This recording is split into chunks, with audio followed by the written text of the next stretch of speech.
Assalamualaikum warahmatullahi wabarakatuh. Halo semua. Perkenalkan, nama saya Firnia Wanda Utami. Saya bersama rekan saya akan membahas mengenai COVID-19 yang merupakan topik yang sedang hangat-hangatnya, khususnya pada terapi. Oke, selanjutnya saya akan memperkenalkan rekan-rekan saya. Yang pertama adalah Ega Toibatunisa, yang kedua adalah Latifah Fauziah, dan saya sendiri Firnia Wanda Utami. Kami adalah mahasiswi farmasi Fakultas Kedokteran Universitas Mataram. Oke, langsung saja ya ke materinya. Yang pertama, untuk melanjutkan video kali ini, kita akan membahas mengenai sub-sub topik yang akan kita bahas. Yang pertama adalah sekilas terkait penyakit, mengenai penjelasan COVID-19 secara singkat. Lalu yang kedua adalah jurnal rujukan yang kami gunakan. Yang ketiga adalah pendahuluan, berisi latar belakang peneliti mengangkat penelitian tersebut. Lalu yang keempat adalah instrumen dan langkah pengerjaan. Yang kelima adalah pembahasan terkait dengan imunologi. Lalu yang terakhir adalah kesimpulan.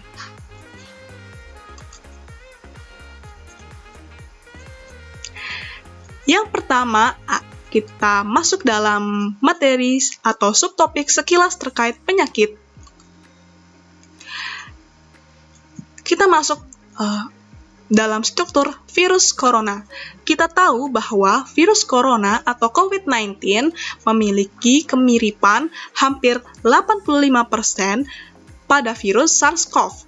Nah, di sini kita bisa lihat pada gambar struktur dari virus COVID-19, yaitu ada membran glikoprotein, materi genetiknya tersusun oleh RNA, lalu ada nukleokapsid protein, ada envelope protein, dan spike protein. Kita beralih pada prevalensi COVID-19, di mana COVID-19 sudah banyak sekali merugikan warga atau masyarakat umum di seluruh dunia. Kita tahu bahwa seluruh dunia hampir terjangkit oleh virus ini, di mana menurut WHO 2020, kasus kejadian COVID-19 yang terkonfirmasi sudah mencapai 62 juta kasus. Lalu, kasus sembuh yang terkonfirmasi sudah mencapai 42 juta, dan kasus kematian yaitu 1,52 juta. Kita harus tahu dulu bahwa pada dasarnya virus atau antigen apabila masuk dalam tubuh manusia atau seseorang akan mengalami respon terhadap antigen tersebut, baik secara innate immunity maupun adaptive immunity. Subtopik yang kedua yaitu jurnal rujukan yang kami gunakan. Oke, ini adalah jurnal yang kami gunakan yang berjudul Reverse Vaccinology Approach to Design a Novel Multi-Epitope Vaccine Candidate Against COVID-19, an in silico study. Oke, selanjutnya akan dilanjutkan oleh rekan saya Latifah Fauziah. Diperlukan pengembangan calon vaksin yang spesifik dan aman untuk mengatasi pandemi COVID-19. COVID-19 ini merupakan penyakit yang disebabkan oleh virus yang menyerang manusia pada Desember 2019 lalu. Oleh karenanya, diperlukan pendekatan berbasis imunoinformatika untuk menyelidiki epitop imunogenik dan desain vaksin menggunakan data dari sequencing protein COVID-19. Protein N adalah satu-satunya protein struktural yang berasosiasi dengan kompleks replikase transkriptase dan berikatan dengan RNA genomik virus corona. Protein ini juga merupakan protein struktural yang antigenik, di mana terlibat dalam pengemasan, transkripsi, dan replikasi virus corona. Selain protein M, Protein M juga memiliki peran kunci dalam perakitan virion. Virion ini didefinisikan sebagai bentuk infeksi virus yang hidup di luar permukaan sel inang. Protein SARS-CoV-M dapat berinteraksi dengan protein N dan membuat jaringan interaksi antara RNA genomik. Protein ini tidak hanya terlibat dalam patogenesis virus COVID-19, tetapi juga memiliki antigensitas yang tinggi. Oleh karenanya, protein N, M, dan ORF3A merupakan kandidat yang cocok untuk menargetkan obat dan desain vaksin, karena protein ini bersifat kekal, antigenik, dan multifungsi. Dalam melawan virus COVID-19 pada imunitas humoral, terjadi respon CD4 dan CD8, di mana respon ini memiliki proteksi yang long-lasting dalam melawan COVID-19. Selain respon imun yang dimediasi oleh antibodi, imunitas seluler juga sangat berperan penting untuk mendorong proteksi pada infeksi ini. Pada konsep vaksin multi-epitop, secara efisien mengidentifikasi dan merakit epitop sel B dan sel T yang lebih mampu menstimulasi sistem kekebalan. Oleh karena itu, dapat menginduksi kedua lengan kekebalan yang lebih kuat dan efektif. Selama pengembangan kandidat vaksin untuk melawan COVID-19 ini, mekanisme patogenetik dan kompleks dari berbagai faktor patogen harus dipertimbangkan dalam perumusan vaksin. Dalam jurnal yang kami gunakan sebagai acuan, terdapat tujuan yaitu untuk merancang protein fusi multi-epitop baru yang mengandung domain kaya epitop antigenik yang lebih efisien. Aktivitas biologis protein fusi yang direkayasa dinilai dengan alat bioinformatika, menggunakan interaksi antara kandidat vaksin dan reseptor sistem imun bawaan, serta sistem imun seluler. Untuk lebih jelasnya, metode dalam penelitian ini akan dijelaskan oleh rekan saya, Ega Thayyibatun Nisa. Selanjutnya adalah metode. Metode di sini digunakan untuk merancang kandidat vaksin yang sesuai untuk melawan COVID-19.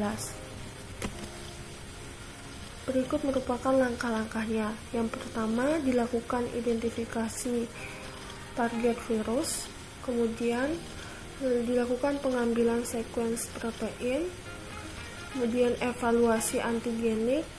Setelah dilakukan evaluasi antigenik, dilakukan prediksi epitop sel T dan prediksi epitop sel B.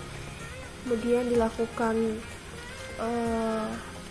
pemilihan domain sel B dan sel T yang kaya epitop. Lalu dilakukan pemilihan konstruksi dari kandidat vaksin. Kemudian evaluasi antigenisitas dan alergenisitas, lalu dilakukan prediksi struktur sekunder dan tersier, lalu perbaikan dan validasi struktur tersier, mendefinisikan epitop sel B yang terputus dari kandidat vaksin, dilakukan penambahan dan pemurnian molekul-molekul protein, kemudian simulasi dinamika molekuler, lalu dilakukan pengikatan MMP-BSA oleh energi bebas. Selanjutnya yang terakhir itu dapat ditemukan multi-epitop vaksin kandidat COVID-19.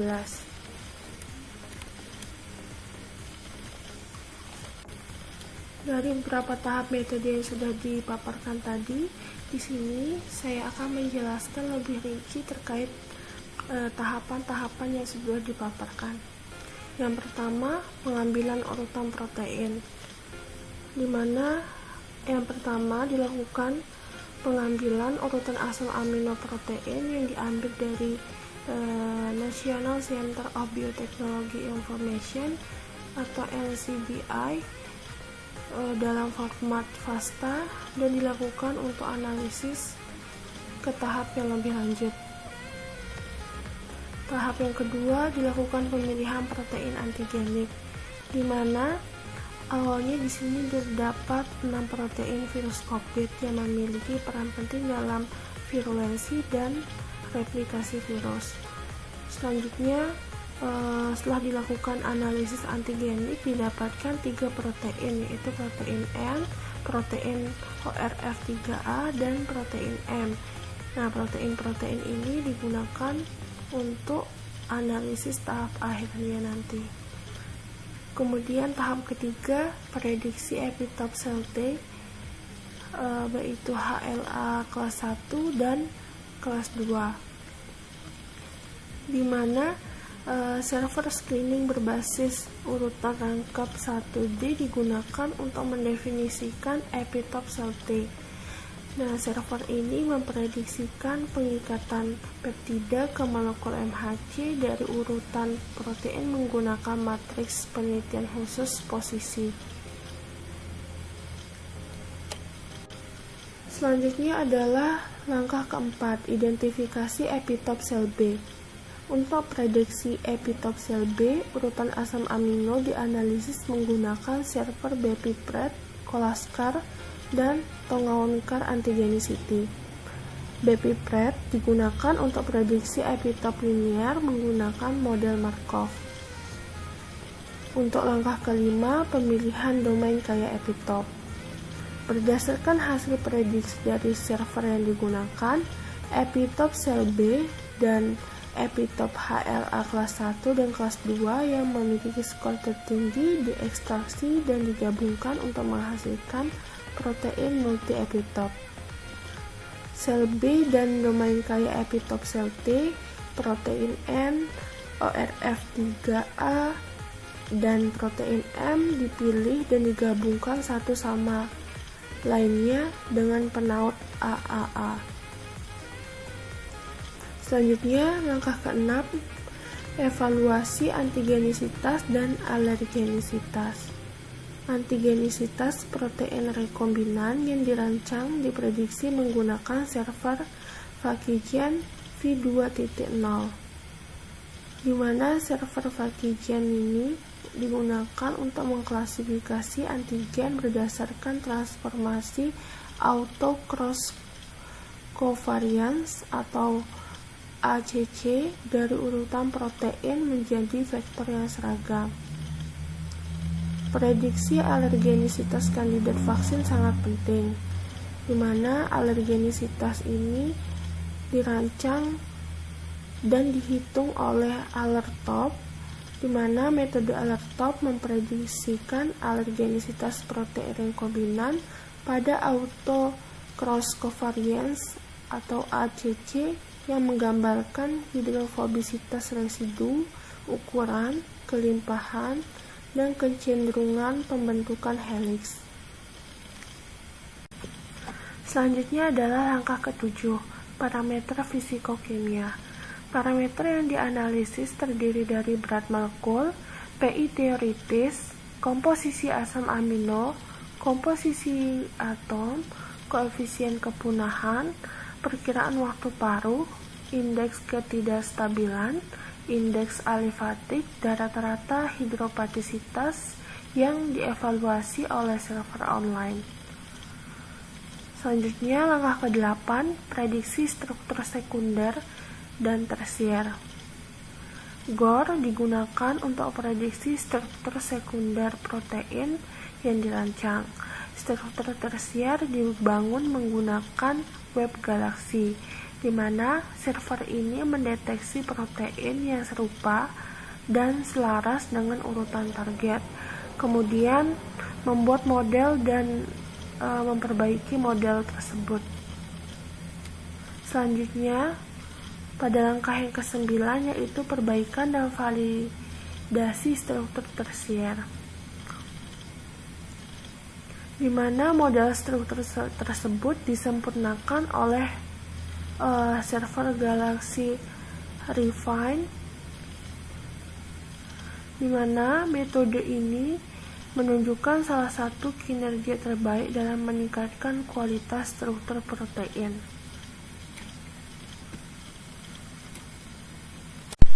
Selanjutnya adalah langkah yang ke-10, mendefinisikan epitop sel B yang terputus dari protein yang dirancang. Semua metode prediksi epitop konformasi memerlukan struktur 3D protein. Epitop terputus dari protein rekombinan yang diprediksi menggunakan server ELIPRO, yang mana server ELIPRO memprediksi epitop sel B konformasi dan linier menggunakan metode Thornton. Selanjutnya untuk langkah yang ke-11 yaitu menyiapkan struktur reseptor imun dan protein rekombinan norm. Struktur kristalografi TLR4 dan HLA-A diperoleh dari database PDB. Kemudian, struktur dari reseptor dan protein norm disiapkan oleh alat persiapan dok. Untuk langkah yang ke-12 yaitu penambahan dan pemurnian molekul protein-protein, di mana server yang digunakan yaitu server web-PetDoc dengan parameter default. Parameter default ini digunakan untuk memprediksi posisi dan orientasi terbaik di mana dua protein dapat memiliki jumlah interaksi yang tertinggi. Selanjutnya untuk langkah yang ke-13 yaitu simulasi dinamika molekuler. Setelah melakukan docking molekul protein-protein dan menemukan orientasi terbaik dari kandidat vaksin dan protein reseptor untuk berikatan satu dengan lainnya, di mana dua kompleks dengan skor terbaik menjadi sasaran simulasi MD. Selanjutnya untuk langkah yang terakhir yaitu energi bebas mengikat MMPBSA. Energi bebas pengikat kompleks protein-protein ini dihitung dengan menggunakan molecular mechanics Poisson, Boltzmann solvent, Isabelle surface area dengan menggunakan metode MMPBSA. Selanjutnya adalah pembahasan perlindungan terhadap infeksi virus seperti coronavirus tergantung pada simulasi antibodi penetral selain imunitas yang dimediasi oleh sel T. Sementara limfosit sitotoksik dapat membunuh sel yang terinfeksi, antibodi juga berpotensi untuk menghilangkan sel yang terinfeksi dan mencegah virus infeksius menginfeksi sel tersebut atau netralisasi. Mengingat bahwa respon imun seluler dan humoral sangat penting untuk melawan infeksi virus corona. Kandidat vaksin yang dirancang tidak boleh menunjukkan reaksi alergi terhadap tubuh. Komposisi struktur sekunder prediksi kandidat vaksin yang disampaikan oleh peneliti yaitu multi-epitope NOM yang terdiri dari nukleokapsid, open reading frame 3A, dan membran glikoprotein adalah sebesar 43,92%, alpha helix 16,02%, untai diperpanjang, dan 40,06% kumparan acak. Informasi ini menunjukkan bahwa protein yang dirancang cocok sebagai kandidat vaksin. Orientasi terbaik untuk interaksi optimal protein NOM dengan reseptor imun, peneliti memutuskan untuk menggunakan docking molekul protein-protein atau molecular docking dan studi simulasi MD, sehingga didapatkan bahwa protein rekombinan NOM dapat mengikat HLA 11 01 lebih baik daripada reseptor imun lainnya. Hal itu juga terjadi pada reseptor TLR4 yang berikatan dengan protein rekombinan NOM juga menghasilkan respon yang baik. Kompleks NOM TLR4 dan NOM HLA-A 1101 sangat stabil dalam fungsi alaminya dengan interaksi molekul yang kuat di sekitar 100 ns. Energi ikat yang lebih tinggi bahkan setelah simulasi MD 100 ns mengkonfirmasi stabilitas dan spesifisitas interaksi. Oleh karena itu, Kandidat vaksin dengan rekombinasi NOM dapat menstimulasi imunitas seluler dan humoral, mengingat epitop sel B dan sel T telah dipilih dalam konstruksi akhir.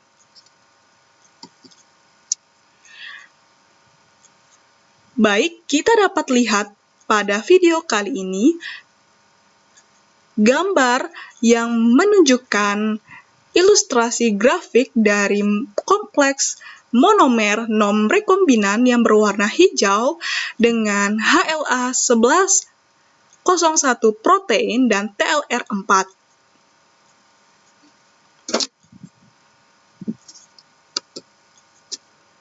Oke, selanjutnya akan dilanjutkan oleh rekan saya Latifah Fauziah.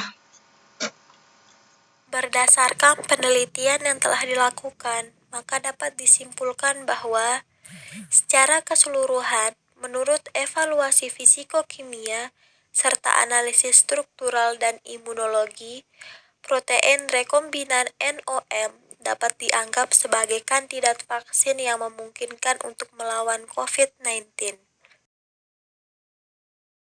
Sekian pemaparan kami terkait treatment COVID-19. Semoga dapat menambah wawasan dan bermanfaat bagi kita semua. Wabillahi taufiq wal hidayah. Wassalamualaikum warahmatullahi wabarakatuh.